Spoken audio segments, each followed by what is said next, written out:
Hello hi నమస్తే అండి. MS కాస్టింగ్కి నమస్కారం. ఎంఎస్ మధు గారికి నా హృదయపూర్వక ధన్యవాదాలు. ఎందుకంటే చాలా రోజుల నుంచి అవకాశాల కోసం వెతుకుతున్నాను. నేను సార్కి మెసేజ్ చేశాను, సార్ని చాలాసార్లు అడిగాను. కాకపోతే నాకు తగ్గ క్యారెక్టర్ లేదో, నేను అలాంటి క్యారెక్టర్కి సెట్ కాను, నాకు ఇవ్వలేదు. తను కాస్టింగ్ పెట్టినప్పుడల్లా నేను మెసేజ్ చేశాను, కానీ నాకు సెట్ అవ్వలేదు ఏమో. కానీ నాకు మంచి అవకాశాలు ఇప్పించాడు. షార్ట్ ఫిలింలో అవకాశం వచ్చింది, మూవీలో అవకాశం వచ్చింది. సార్ నెంబర్ నా ఫ్రెండ్ ఇచ్చింది.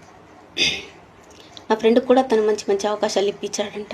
అందుకే నా ఫ్రెండ్ తనకి పరిచయం చేసింది. సార్ మీరు ఇలాగే చాలామందికి అవకాశాలు ఇప్పించాలని, మీ జర్నీ ఇలాగే సాగాలని కళాకారులతో ఇప్పుడు ఆనందంగా చెప్తున్నాను సార్. నేను చాలా సంతోషంగా ఉన్నాను నేను. ఎందుకంటే కాస్టింగ్ అంటే మనీ అడగడం, వేరేలా మాట్లాడడం నడుస్తుంది సార్. అలా కాకుండా మీరు జెన్యూన్గా మాలాంటి అంటే తెలియని వాళ్ళకు, కొత్తగా ఇండస్ట్రీకి వచ్చే వాళ్ళకు కూడా మీరు చాలా మంచి మంచి అవకాశాలు ఇప్పించారు సార్. చాలామంది మీ గురించే మాట్లాడుకుంటున్నారు. ఇంత జెన్యూన్గా ఉన్నారు సార్ మీరు. నిజంగా నేను మీకు రుణపడి ఉన్నాను సార్. నాకు మంచి క్యారెక్టర్ ఇప్పించారు సార్. మీకు నమస్కారం సార్. మీరు ఇలాగే అందరికీ కళాకారులకి మంచి మంచి అవకాశాలు ఇప్పించాలని మనస్ఫూర్తిగా కోరుకుంటున్నాను సార్. ధన్యవాదాలు సార్.